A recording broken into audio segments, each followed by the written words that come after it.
Good morning, ladies and gentlemen. I'm Ivan Rodrigues, and it gives me great pleasure to welcome all of you to the Economic Times Digital Roundtable discussion powered by Microsoft, the theme being Elevating Customer Experiences in Manufacturing. The manufacturing industry has changed as digitization is disrupting the way manufacturing and supply chain firms engage with customers. Customer centricity is quickly becoming the most critical factor in establishing market differentiation and building long-term relationships with customers. To achieve this, organizations need to streamline their business processes, improve real-time visibility into their operations, and gain a 360-degree view of their customers to deliver meaningful engagement and provide enhanced service. Today's roundtable discussion, comprising senior business leaders across industries, will focus on personalizing the customer journey and anticipating customer needs. It will also shed light on the importance of collaboration between the sales and marketing departments to have a singular view of the customer to facilitate a seamless and connected customer experience across various touchpoints. It is our belief that the words of wisdom from the respected members of the roundtable will help many peers to rethink and rework their strategy going forward.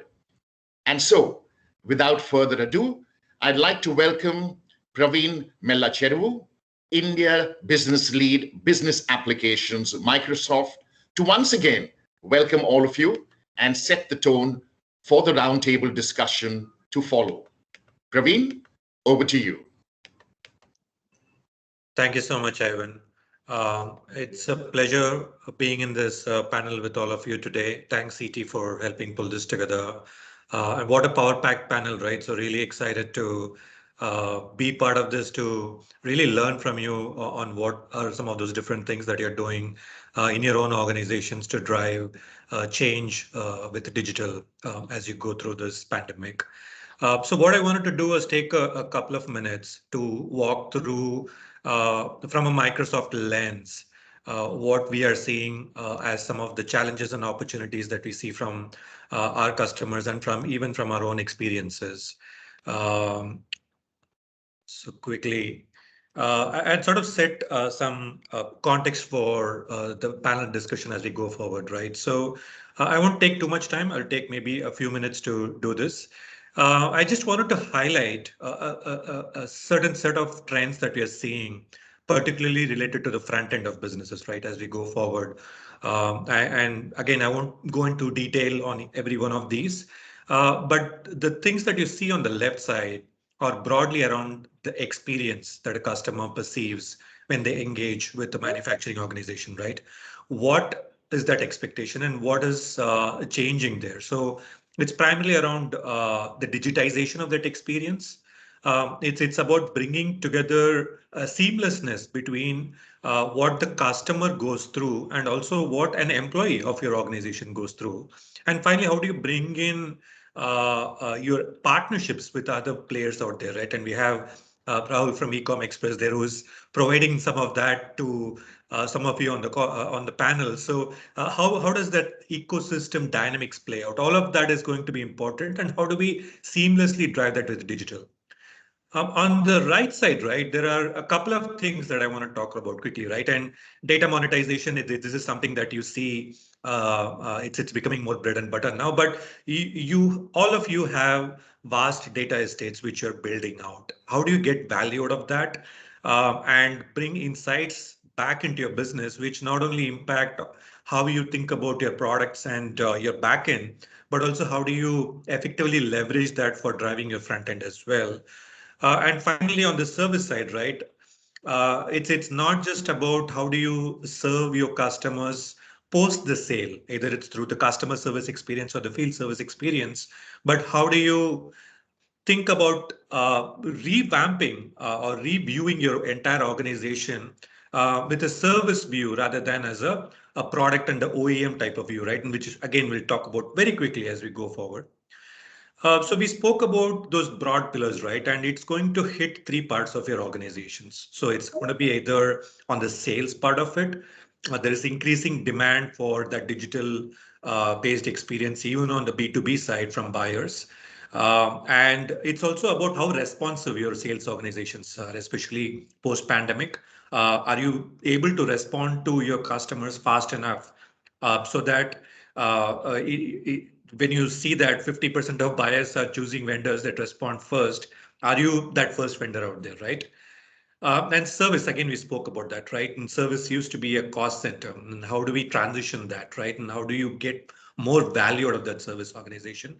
And finally, as Ivan mentioned, how do you tie all of that together? How do you think about that with a customer 360 view, which ties not just the selling experience or the post-sales experience, but getting that feedback on an ongoing basis from the customers on what is that, how are they reacting to engagement with your organizations across multiple fronts and feeding that back into your organization, right? How do you get that view back?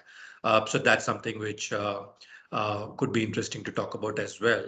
From a priority perspective, what we are seeing is sort of multiple topics, right? I just want to touch on a few from a selling perspective. Team selling is something which we're seeing as a topic coming out there.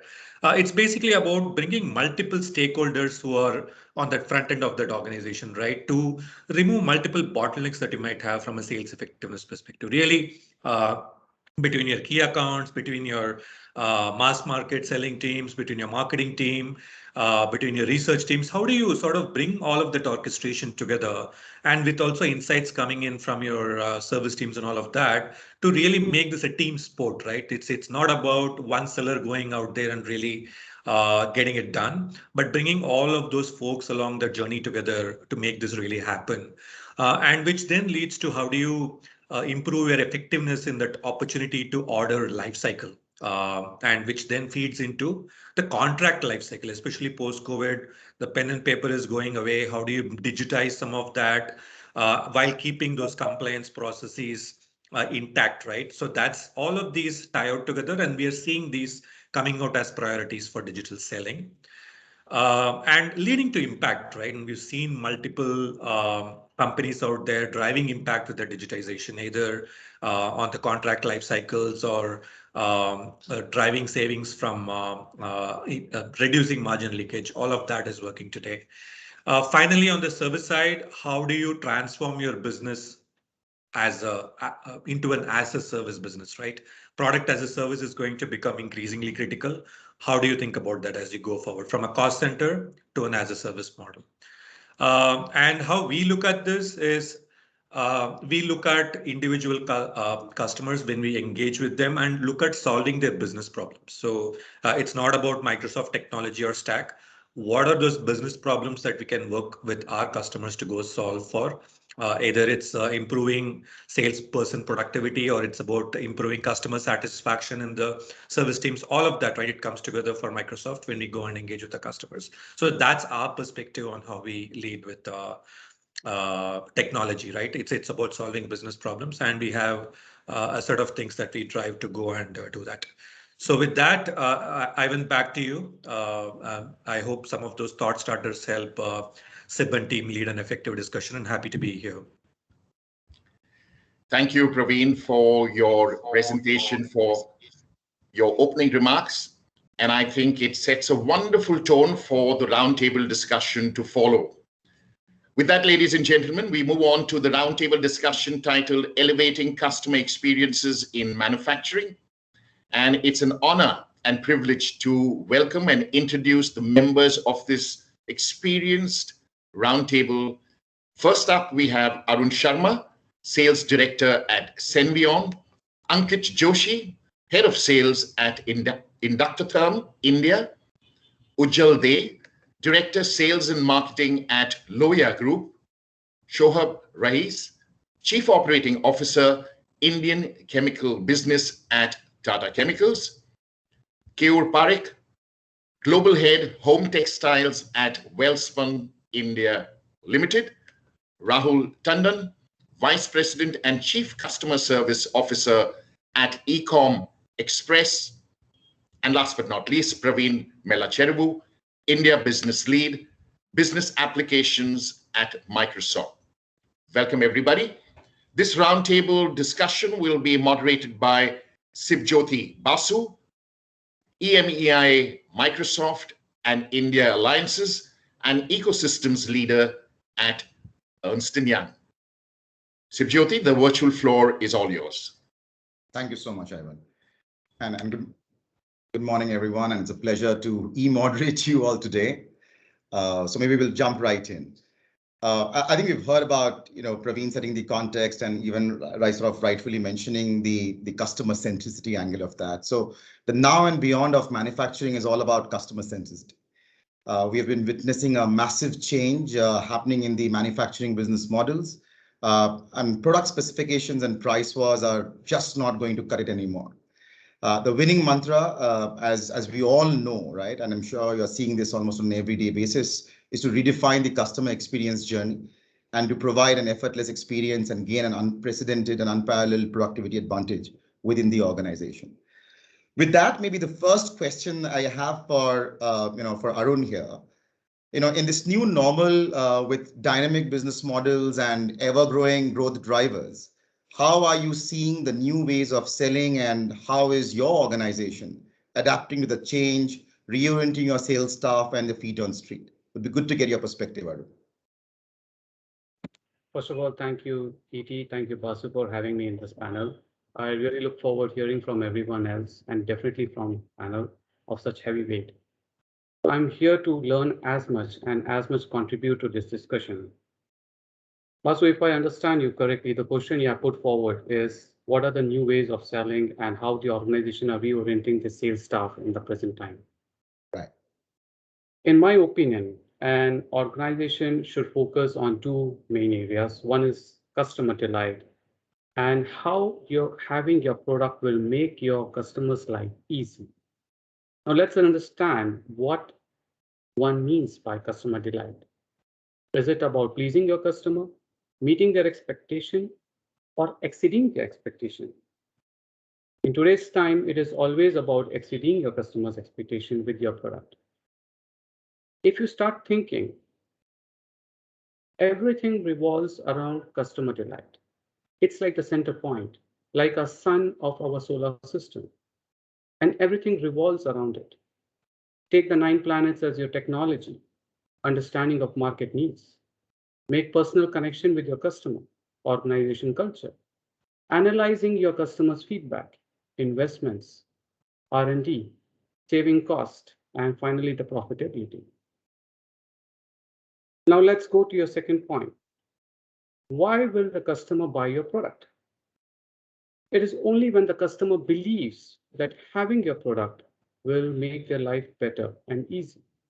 Now here is where the technology plays the most vital role. With support of technology, organizations are able to extend real-time supports, live chats, use of dashboard wherein complex data is converted into simple one. Also to your other question, how organizations are reorienting the sales staff in present time? I believe today organizations are empowering their team with freedom of making decisions, perform as a team member, taking employees' feedback very seriously, giving your employees the ownership for their own work will not just increase their motivation, but also increase the productivity and decision-making ability. So this is my views on the question you have asked.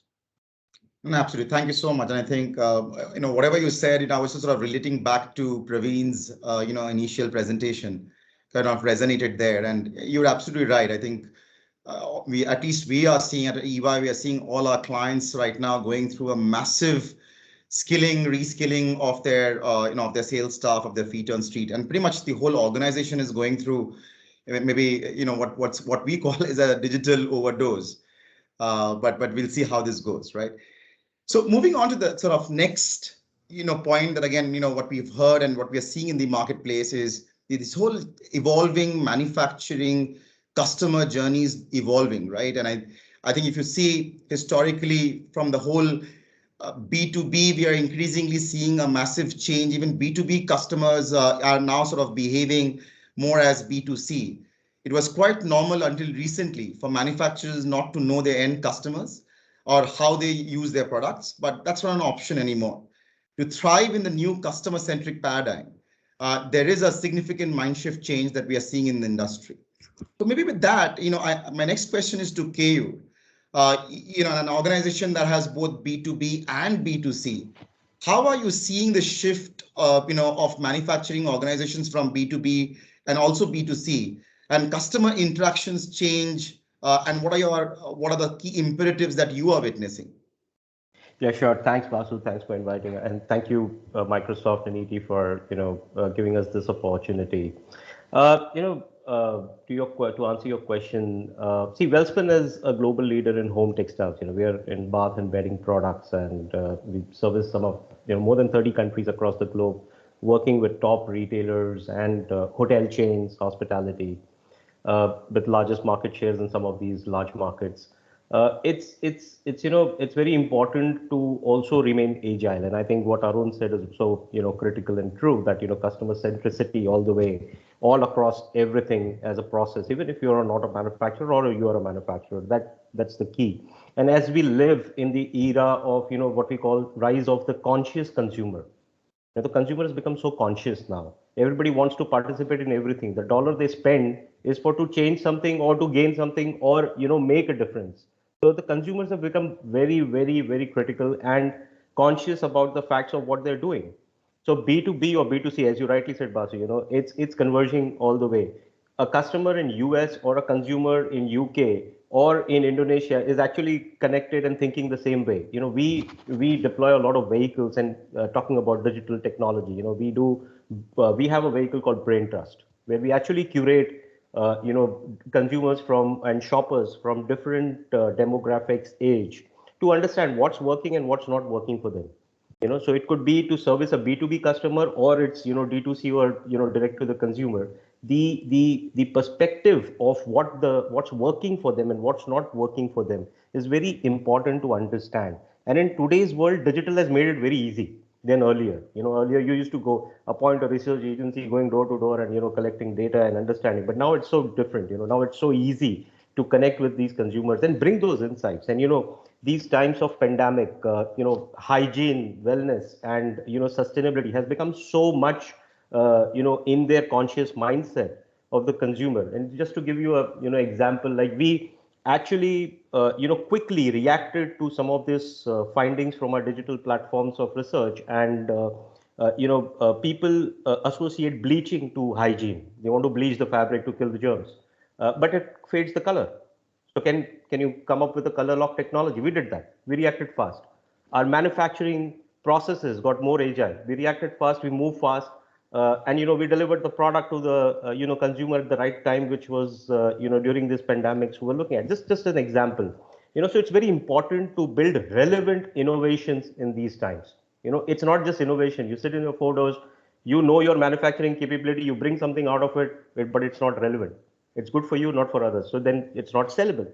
And how do you take these to the platforms? As you said, B2C, everybody's thinking B2C. So, what vehicles do you choose? Do you associate yourself with brands, take it to the digital platform, get some licenses, and these things have become faster now. And the future is already faster because of these times. So you cannot wait for them. And that's what's the other aspect, which is very critical and important, is the sustainability aspect. Your manufacturing facilities have to be sustainable. Today, the consumer is paying the dollar not for buying something which is coming from a crap facility, but they're actually looking for a very conscious manufacturing facility to deliver the right product. So, we as Welspun took the ESG journey.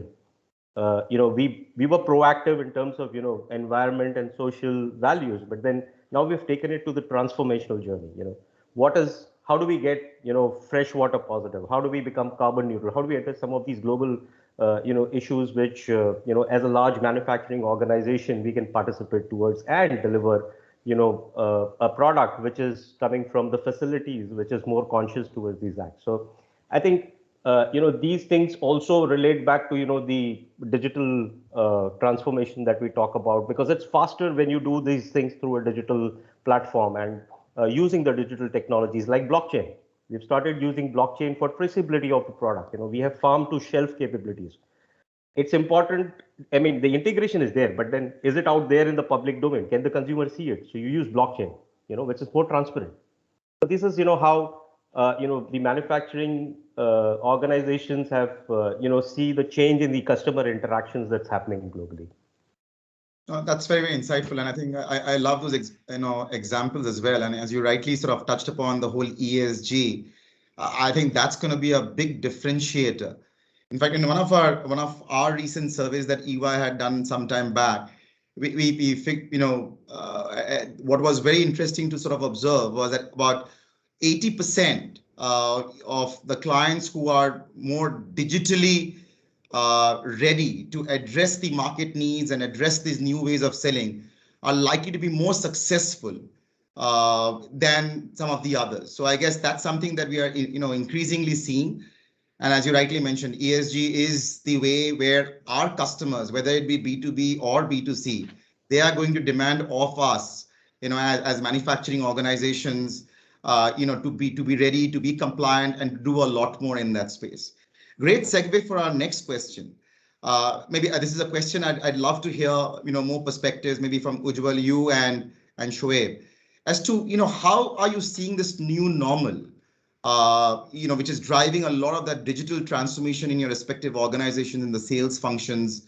How are you seeing adopting digital? I know, KU gave some examples, but would be good to hear your perspective of what kind of digital and tech enablement you are doing in your respective organizations and what's working well for you. Ujjwal? Okay, thank you, Shivjyoti. At the outset, I'd like to thank ET for giving me an opportunity to talk about today's deliberation. Loya Corp Limited, which I represent, is in a niche segment. We are the second largest player in supplying capital equipment for making raffia, or so to say, woven bag or woven fabric business. So we are already into about 91 countries, having offices all over the world.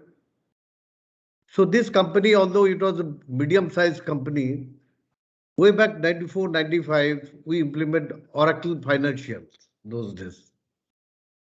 I would say it was actually ahead of time, 94, 95 for a middle-sized company.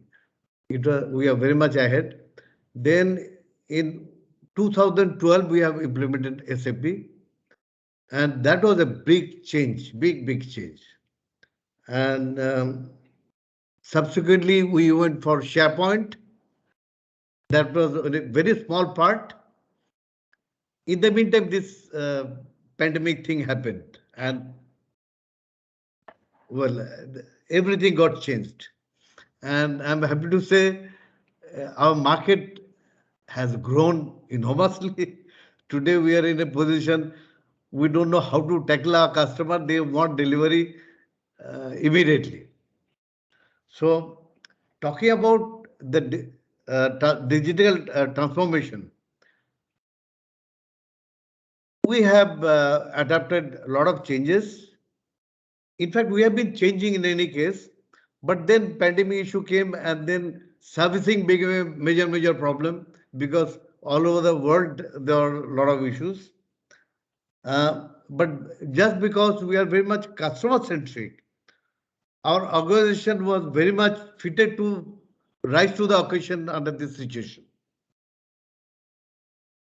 So what we find in our type of business, which is not very old business, 35, 40 years old business, typically entrepreneur-based owner, he would be currently around 60, 70s, not very technology savvy.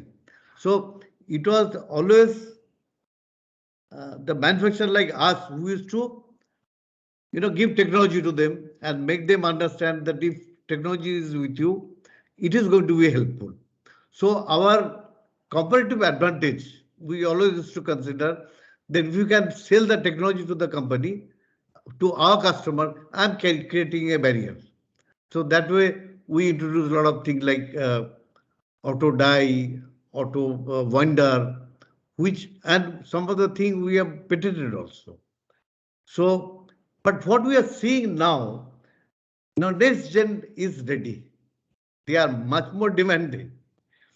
But for us, it is quite easy for us because since we are ahead of our customers' demand. So in the meantime, we have also decided to go for CRM. In fact, we started beginning of this year, and maybe another 6-8 months we are going to implement. So when SAP was implemented, we thought there are a lot of silos. SAP is going to kill that silos. But now we find SAP was, of course, it killed a lot of barriers. There used to be a lot of silos, but it was more manufacturing centric. Although there are sales distribution, but it was more of a manufacturing centric. That is why you feel it is not enough. If I have to look at our customers, if I want my salesman to be directed automatically, which customer you should look at, what are the customers who are probably we have not touched as yet. CRM is the solution. So we are going towards that. We are implementing Salesforce management. That's what I thought I should share with you. No, thank you. Absolutely. And I think without CRM or a unified view of customer, very difficult to create a differentiated customer experience, isn't it? Maybe Shoaib, it would be good to get your perspective as well. I know your organization has also been a pioneer in adopting digital and sort of driving it all the way. Maybe some of your thoughts in this area?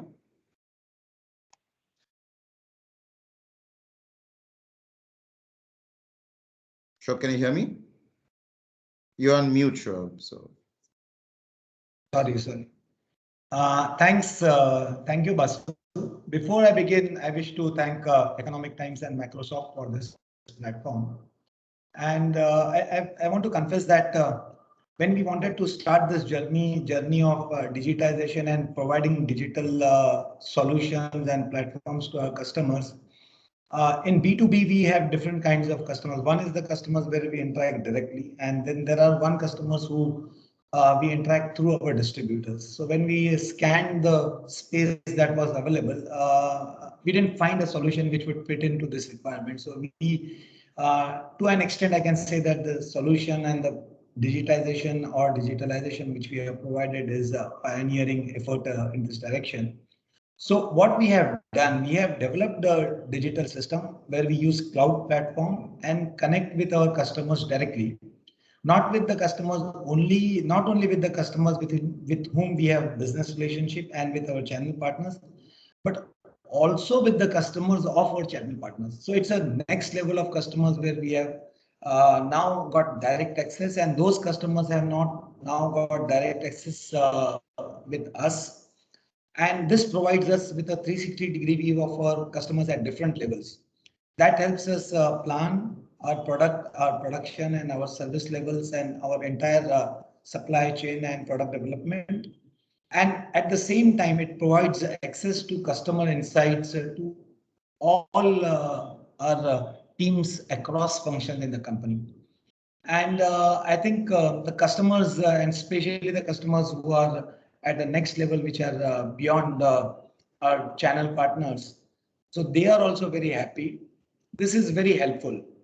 So, and we have provided them with, because in B2B it is not very common that you have a third level of customer who can access us through a mobile phone or through a system which is on the desk. It is fine, on laptop it is fine, but we have provided this through mobile phone also. So anytime they can access us, they can transact with us, they can get all the information they want from us. Everything is directly possible, available, and not too many things, just about 4 or 5 clicks.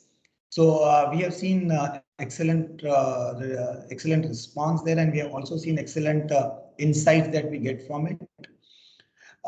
Now what we have done, we have gone further ahead into the same journey, and the same platform we have also provided to the bankers. And these bankers now become common bankers between our customers and the next level of customers and us.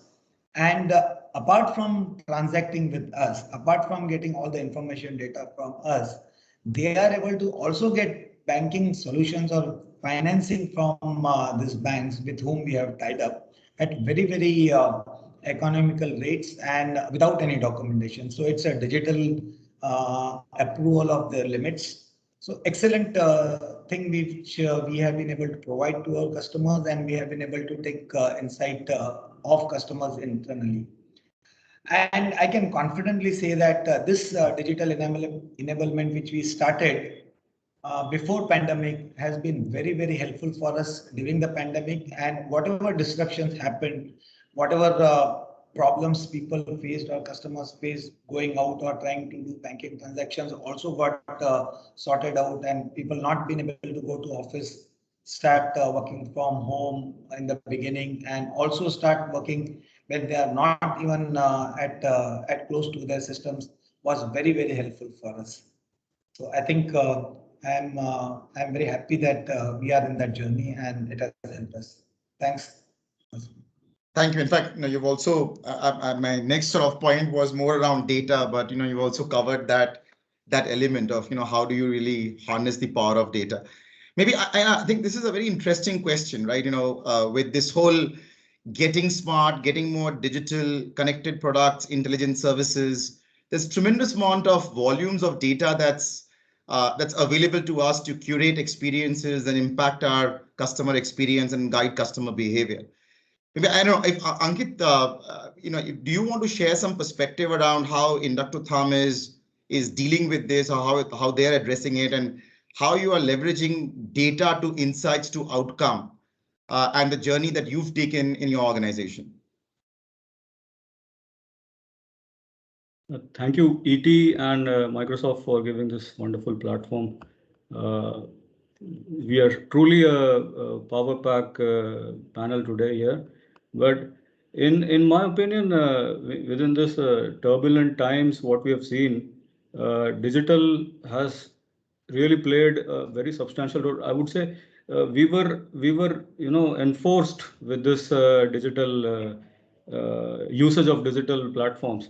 So now all of the interaction which what we are having with our customers, each and every interaction has been, let it be sales, pre-sales, or the service, all those parts, or the data also, we are all using digital in terms of, because Inductive Thumb, we are having this capital equipment sales. We are into capital equipment sales to India and other countries, Africa. So being ready with the digital platform and being there for the customers, figuring out how to connect with those customers, empathizing with them, because we never had all these big brands. We wanted to get in touch with the customers before after this pandemic struck. So we all had a traditional ways of capital sales is always traditional ways. We keep on visiting the customers, and you had big expensive trade shows going on, but then we discussed internally, and how to handle the situation. We figured out with the solutions. We came out with solution, getting in touch with the customers, telling them how are you, asking them how are you in the rough times, asking them for if they want any services from us. So it really helped. And talking about data is critical in every B2B sales. I would say data is very critical, as in we are employing CRM and ERP in which we have we do a lot of work on the background to enter all the data into the system, so that the funnel which we have prepared is robust. What challenges we had immediately after the COVID was all this. See, this is a big this capital equipment is a long sales cycle. I mean, you're talking about months to years. So what at Inductive Thumb we did, we get in touch with all the customers, asking them whether there's the projects which they were planning, are those still relevant? Are they still going with the projects? So that really took a long time for us to get in, all the data, so which projects which we need to concentrate, which we should not.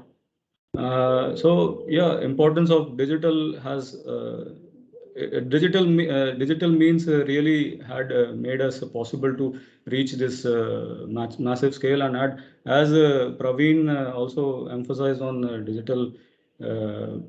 digital means.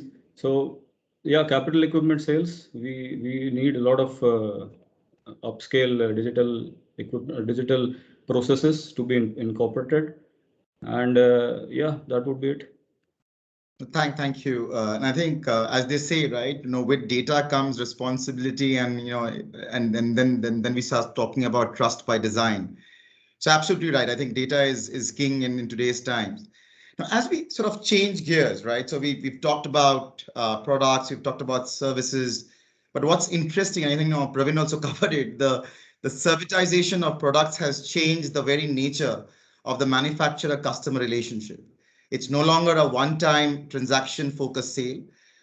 Selling products as a service is necessitating that manufacturers engage with their customers on an ongoing basis. We heard about the I'm calling it crowdsourcing very loosely, but we heard about KU talking about that as well. So with this whole need to engage customers on an ongoing basis, creating online marketplaces, doing ongoing discoveries. I wanted to sort of invite Rahul to maybe share his perspectives of how this whole servitization of products and services is something that he's addressing or he's witnessing. Rahul, your thoughts? Hi, good afternoon. And this is a very, very heavyweight panel. Thanks, EP, and thanks, Microsoft, for getting me here. So I'm actually on the other side of things. People mostly are from the manufacturing, and we are a pure play e-commerce logistics company. And for us, our only and only USP is technology, because if we don't leverage technology, we are a goner, right? Gone are those days when you have the traditional courier companies. Now we you know how big the marketplace is and what volume of shipments are carted along every day, because that's really the new age way of buying. And for us, for our existence, technology is really it's the core of everything we do. So the entire journey for us, from a logistics standpoint, everything has elements of technology enablement. From the time we look at our entire, let's say, the entire network that we plan for our vehicles is all planned through data sciences. We optimize our entire routes, where to locate our hubs, where to locate our delivery stations, so that we get the shipment closest and in the quickest possible manner to the customer, whilst also optimizing cost, because India is huge and we service every nook and corner. We service 27,000 pin codes of the country. So we need to make sure that we get the products, because in e-commerce, everyone wants their product as of yesterday, right? For us, that's quite a nightmare, and making sure that happens day on day, every day, especially in uncertain environments, is something where technology plays a huge part, because we are constantly looking at our network, re-optimizing routes, looking at innovative ways on how to move shipments, because the entire, to a layman, it's just a shipment moving from point A to point B. But how do you club, how do you sort shipments, how do you move bags, how do you deploy them into the right line hauls, how do you even plan vehicles? Everything has a bit of technology. So we've got the shipper on one side and we've got the consignee on the other side, and there is a huge degree of variability in every aspect. We have thousands of people on the marketplace selling products of various shapes, sizes, types, and for us, it is imperative that every product finally gets delivered. But then we have to make sure we also take care of pilferages, damages, of dangerous goods, and the likes. And everywhere we've got technology, right, from X-ray solutions to weight management solutions. Because as you move down the spectrum, you all while we tell our shippers to weigh their shipments, one of the biggest leakages for us from a revenue standpoint is improper weigh management. So we have to secure our revenues. So we use intelligent solutions there also, three-dimensional scanners and X-rays and weighing options to fraud detection. Because today, if you look at it, increasingly e-commerce has moved to a marketplace model, and it's not a very, very, very well structured marketplace. So you always have a seller community who's selling goods and products which are not of a standard, and also shipping them in non-standard packets. How do you get to ensure that you can control fraud? Because at the end of the day, it is my delivery boy who goes down to the end consumer trying to deliver the shipment, and if that turns out to be a product which isn't of the kind he ordered, or somewhere down the line someone played truant, that's where again we have fraud management systems. We leverage a huge amount of weight versus imaging technologies on that. So for us, technology is really a way of life. We can't exist without technology. I mean, if I come to the other side, which is the consignee, people like you and me who actually get these products, you will be surprised, but we also study consignee behavior in terms of when people take shipments, what are returns in a particular geography, what is the best time to deliver.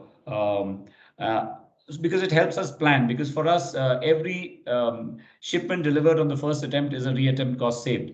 And for that, we need to make sure that the shipment gets on time, because in the Northeast, for example, early morning delivery is welcome. But if you go down to certain other geographies, it doesn't work. So we have to study consumer patterns and behaviors. We also feed that back to our shippers, because see, at the end of the day, every shipper wants every product delivered. But in a market where you have 80% of shipments going on the cash on delivery, there is impulse buying that happens and returns happen. So that's when the conflict arises between, say, the manufacturer here, who's the seller, and us, because they say that, listen, I paid you to deliver, why do you return? So that's where we use a lot of technology to be able to get back to our shippers with evidences on consumer behavior, on what is really influencing the entire buying decision at the last mile, so that they can also optimize and actually come to a realistic assessment of what sells in which market.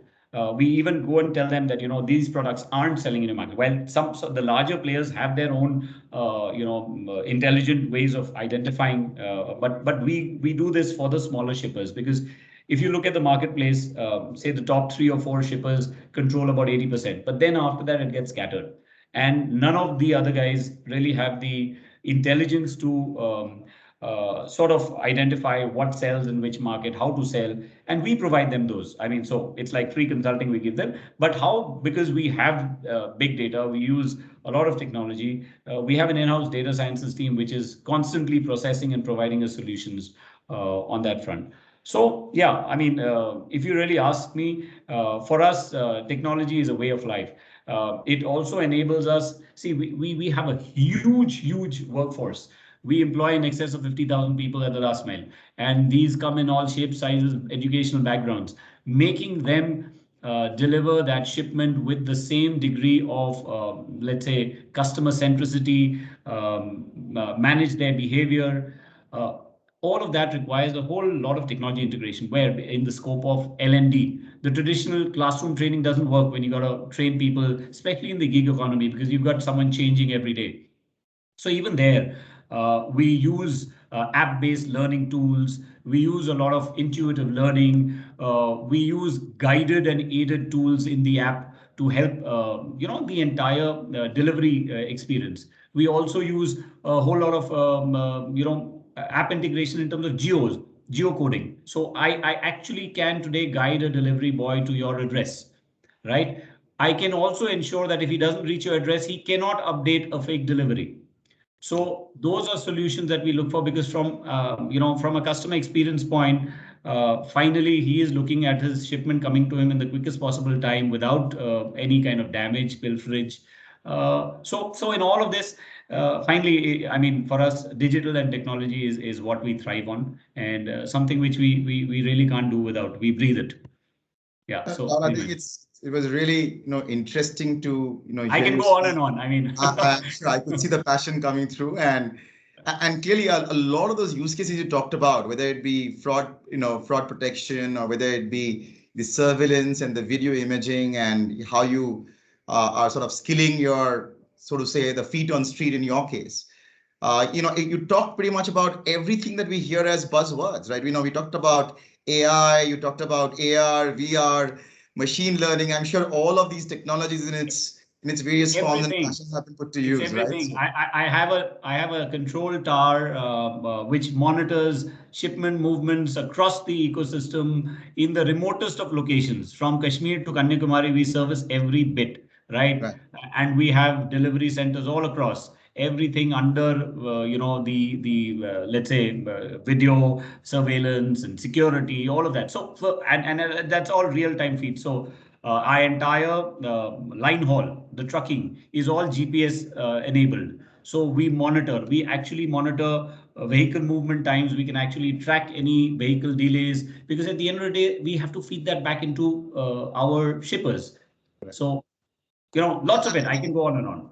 No, absolutely. And I think I will obviously love to hear the perspective of maybe a more shop floor automation, how's that changing and how they are adopting digital. But I must say that, organizations in your sector in particular, this whole e-com, are actually shaping the way digital gets adopted in some of these core functions, also for conventional manufacturing organizations who have not seen digital. So, how you talk to your customer, how you re-evangelize and reimagine your supply chain is also sort of challenging the way conventional manufacturing setups think. But it's very interesting to hear your point of view. Maybe I'd like to sort of hear a more shop floor view. Arun, I don't know if you have a thought or two in this area. Yeah, Basu. I think it's very interesting to hear from Rahul on the technology, which is more directly from directly between you and the customer and the engagement what you're going across. But in my industry, it's not like this. I am into the capital good industry. My interactions or my customer base are not like what Rahul has it. But we are into concept selling. We don't have a product. It's a concept what we sell. Just to give you an insight, the turbines, we are into wind turbines. So Senvion is one of the leaders into wind turbines.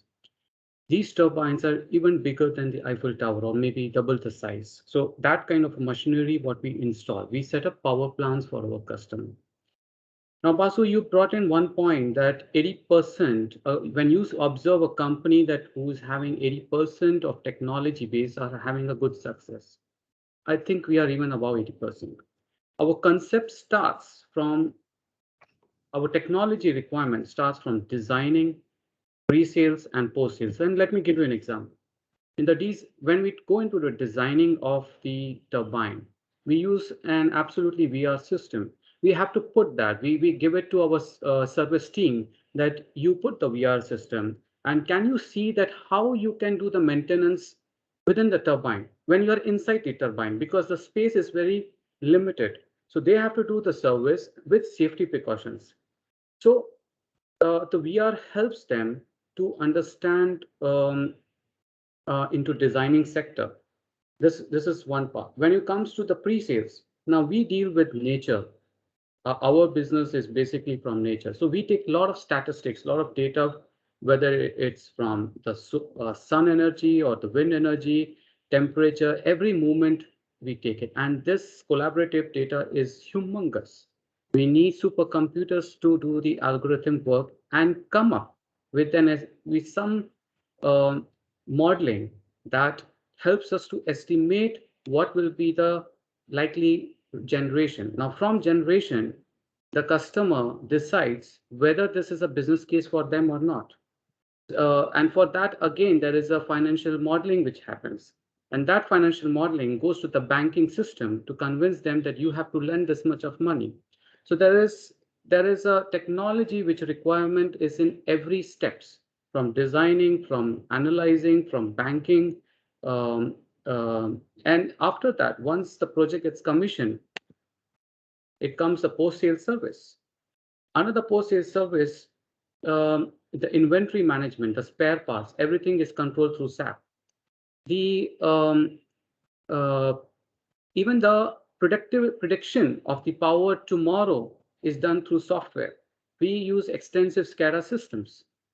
Even sitting while talking to you, I can start a turbine or stop a turbine, which is in maybe thousands of kilometers away. So that kind of a control is required. That kind of monitoring is required. This technology even helps us, the service people, it helps to analyze the failure in future. We call it as a preventive measure. So this helps us to save cost also. So the technology is in our organization is from the level of designing, from business modeling, from selling, and up to the even up to the end of servicing my equipment. So it's in every step, I would say that. No, it's interesting, and as you were saying this, I was sort of relating to again maybe what Keyur had touched upon. It's interesting to see how we are now bringing in our customers and the voice of consumer in the product design itself. I absolutely loved the way that we are now sort of bringing in the whole customer and use of technology around the whole concept selling as well. So we pretty much covered concept, product, and services, and servitization of products as well. So it's been a great story so far. Okay, maybe as we sort of just mindful of time here, as we come to the to our conclusion, maybe just one or two quick thoughts from some of you in terms of the focus on maybe a couple of use cases around this whole customer experience. I know a lot's been said. I know we've heard about Rahul talking about the UI UX part of it as well, but maybe Keyur, Ankit, your thoughts around what are you doing around the whole user experience or your dealer, distributor, consumer experience and the user interface. Any thoughts, Keyur? Yeah, so in terms of the interface, and obviously because of the COVID times, it became so much important, and the future just got faster to us. So I'll just give you an example of we in our industry were the first companies to create an entire digital showroom. Okay, and unlike a physical showroom where you have square foot limited, so in digital showroom the best part is you don't have any limitations. You can bring up more concepts to demonstrate and show to your customers more than you can do it in the physical showroom. And as we are more into the international markets, so for US and UK, and it works so well, and we created the whole three-dimensional rendering. The products were created three-dimensionally. So it's not that we photoshoot the products, we actually brought it to life digitally. And then the whole plug and play, you're setting up a bed. This is the design of the pillow. This is the design of the comforter, the quilt, how you want to plug and play. So it becomes so exciting for the customer. It changes the whole experience completely, and it's within the capabilities that you have, right? So you create those capabilities digitally and create an all new different experience. The customers are also sitting home, right? They're doing their designing and buying of the product at home. They can't see, the whole bed in coming to your showroom. So, sitting at that home, they felt so elevated and nice, about doing all this plug and play and playing with these technologies, and actually then creating the best product.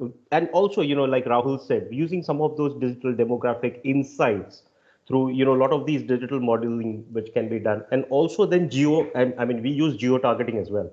So if there's a specific area where we know there's a specific need of some colors or some type of SKUs, you specifically, digital helps you to go only specific to those markets rather than going on a national daily, right?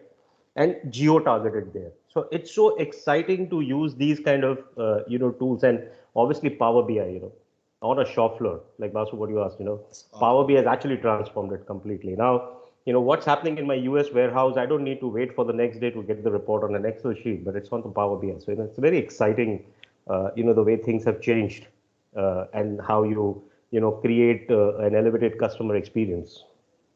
Absolutely. I think right from shop floor, top floor, it's pretty much covering the whole canvas. So, Right. Ankit, maybe some of your thoughts, please.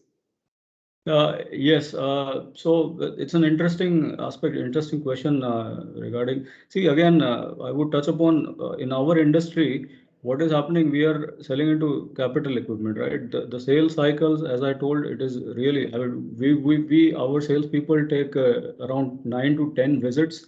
Used to take 9 to 10 visits to the clients to actually make a deal, because these are heavy equipments, furnaces, induction furnaces, and steel, secondary steel equipments.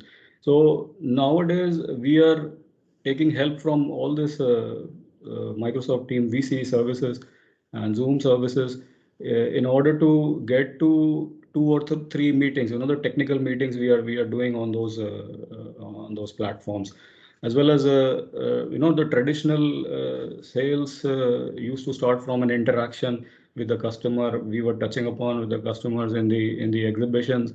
We heavily relied on seminars. We heavily relied on the exhibitions to take to get in our prospects, to see our prospects.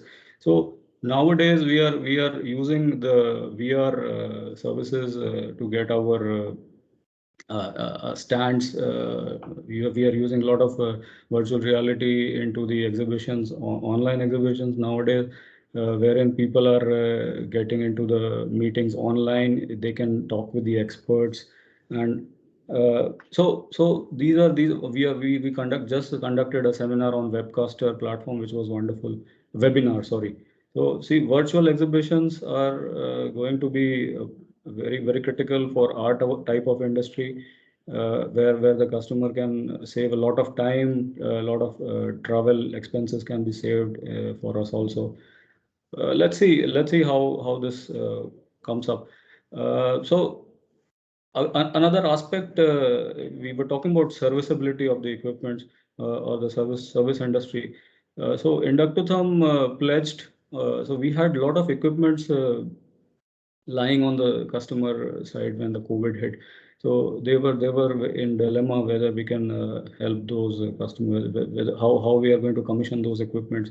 So we did exceptionally well. Our service team went in hours, and usually our time frame to start these equipment, which I'm talking about, is like 6 to 7 days, and we actually started say, let's say, a dozen or 2 dozen equipments in Africa, in the Middle East. So we did a lot of work and helped those customers start their equipment, and that paid off. I mean, those customers are now very happy. So these are some of the aspects. And one interesting thing. I mean, there was one idea which popped off from a service guy. He actually gave us an idea to send a short 1 minute video on WhatsApp to all the clients, asking about their well-being and how they were. So that really helped us to get connect with the customers digitally. That's what creates customer loyalty as well. So yes, absolutely good stories to hear. And I know we just have little time left here towards the close.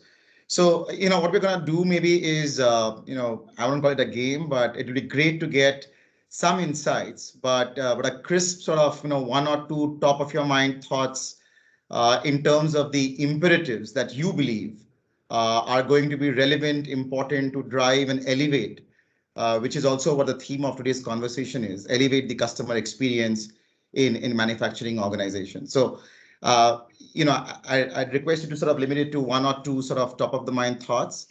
And I'm not calling it the fastest finger, so we'll go round by round here with all of you.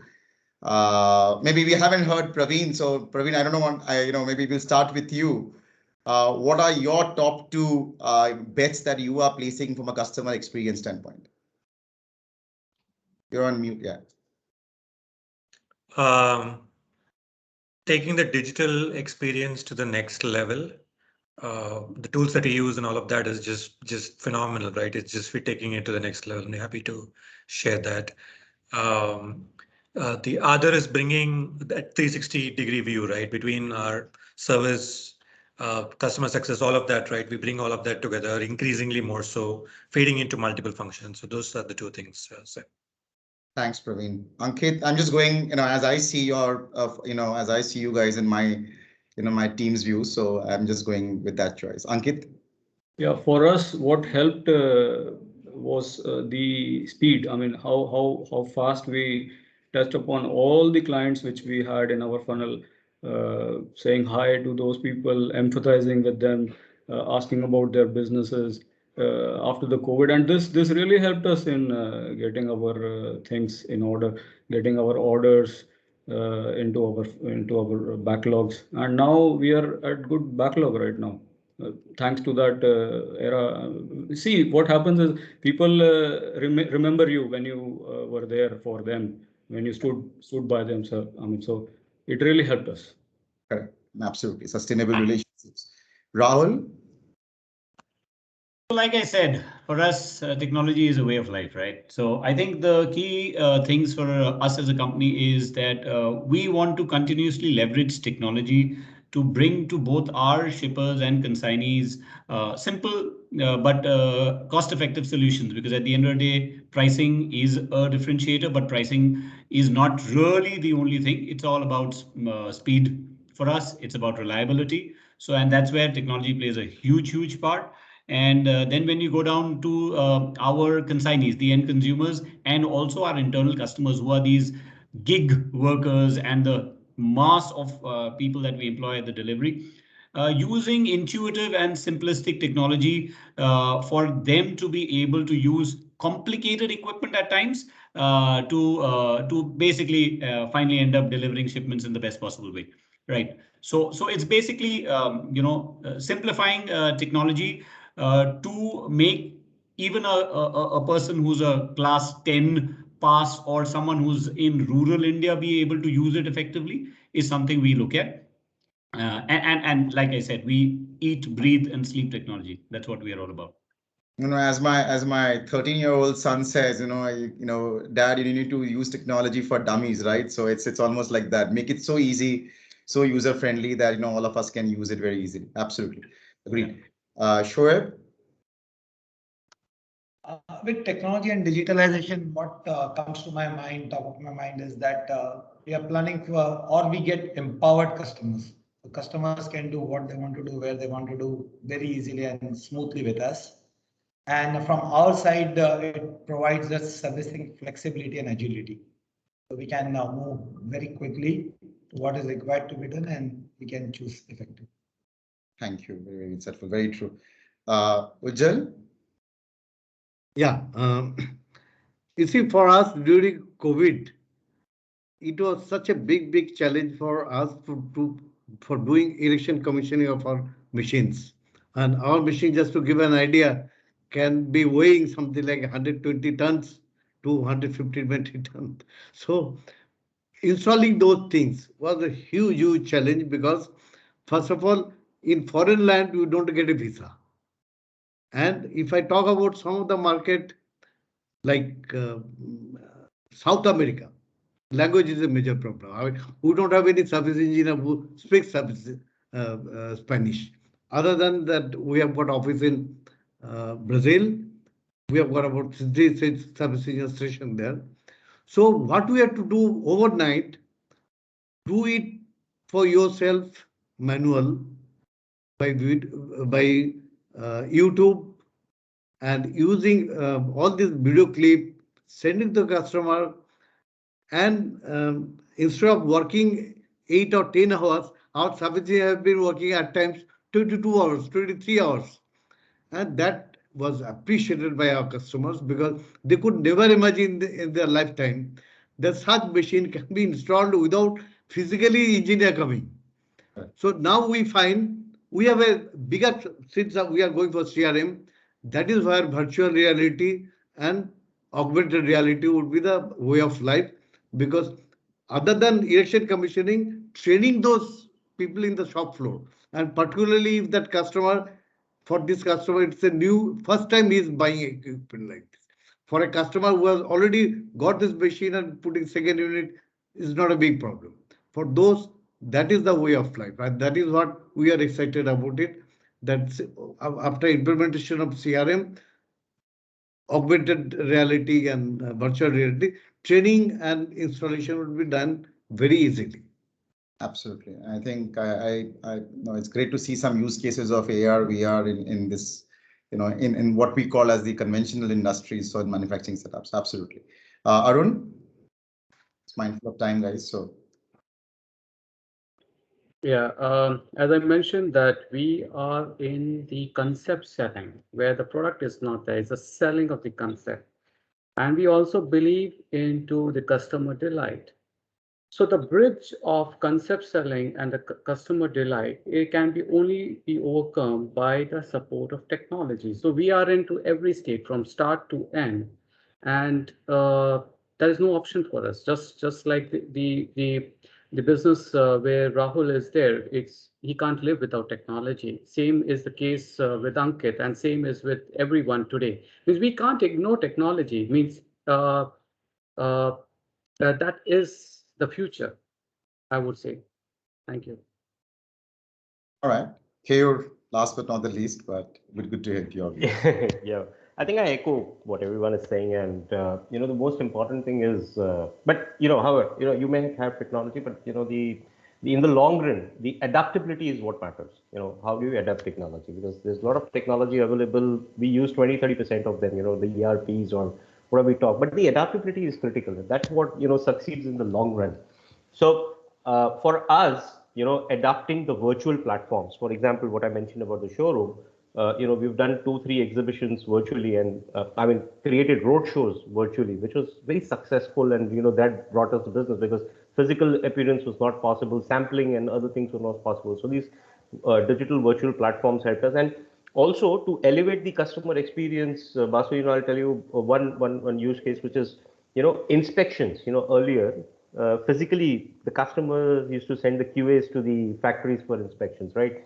With the use of AI technology and with the use of high resolution cameras, now they are sitting at their home and doing the inspections. The inspection rooms are there, but they are all virtual, right? Virtually connected, right?